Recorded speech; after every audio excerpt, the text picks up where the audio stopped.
Ayan, for today's video mga idol, ako'y naglinis dito sa tindahan. Napansin ko na naman yung butas.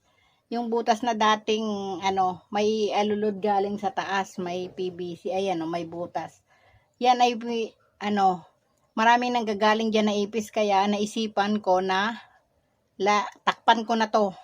Total naman, wala na yung, yung alulod na galing sa taas, yung, yung PVC. Tinanggal na namin. Lalagyan ko muna ng bato bago ko sesementohin. Ayan. Yan o. Lalagay ko yun. Tapos tatakpan ko na ng semento para wala nang daanan ng ipis. Hintayin nyo ako mga idol. Bibili lang ako ng semento. Bibili lang ako ng kilo-kilo na semento. May buhangin pa naman ako dito natitira. Kaunti lang naman ang kailangan ko.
Ayan, mabuti na lang tayo nakakita ng bato na Tamang-tama lang doon para hindi lumusot doon ang semento. Pantakip lang. Okay lang nga hindi pantay sa ibabaw basta ang mahalaga matakpan yung butas na pinanggagalingan ng ipis. Matagal ko na yung sinasabi sa asawa ko yung hindi niya ginagawa. Di ako na ang gagawa, di ba? Oh. Kailangan matakpan yung kasi pag minsan ay nasingaw dito sa tindahan yung amoy ng drainage. Hindi naman talagang yung madumi na drainage ang doon. Yun ay yung lagusan lang pero may nasingaw pa rin.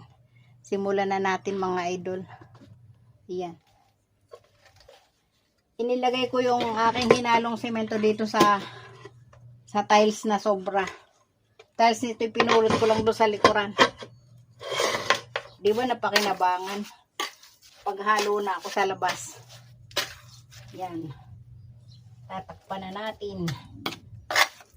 Para masolusyonan na ang aking problema.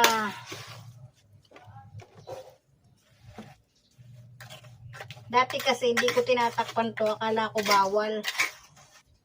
Baka mapagalitan ako ng pag tinakpan ko.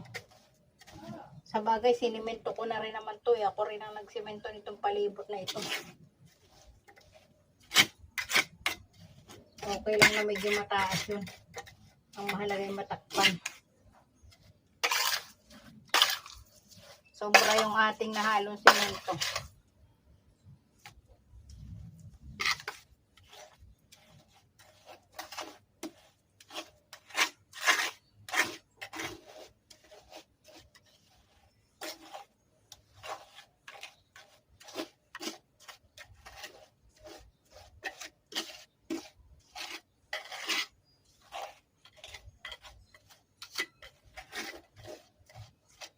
Itong kutsarang ito, ako rin ang bumili, tingnan mo't maliit.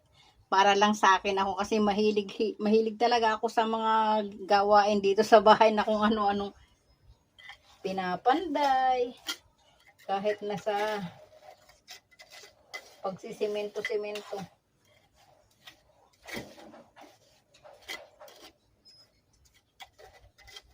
Ayan, natakpan na natin. Pero may tira pa tayong ganito. Ubos ko na kaya to para pati ito yung matakpan itong bakal na to.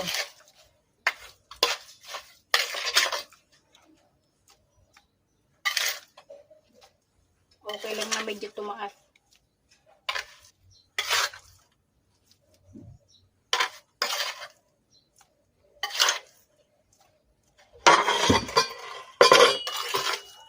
Yan, nainipin. O, diginin nyo na lang para mabilis. Para mabilis ang trabaho.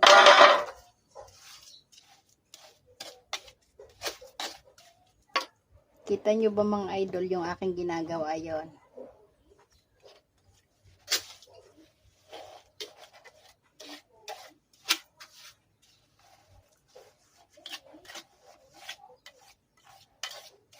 Papantay lang natin para pag tayo ay may ilalagay dito na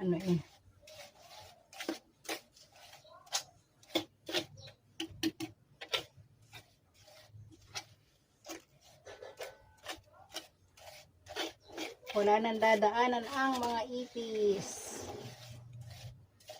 Kasi doon nakatira ang mga ipis sa drainage. Kaya katagal ko na itong balak gawin eh. Sabi ko baka lang bawal takpan. Eh sabi nung kapitbahay ko, bakit magiging bawal yan? Nasa iyo na naman teritoryo yan. O edi ayan. Sinolusyonan na.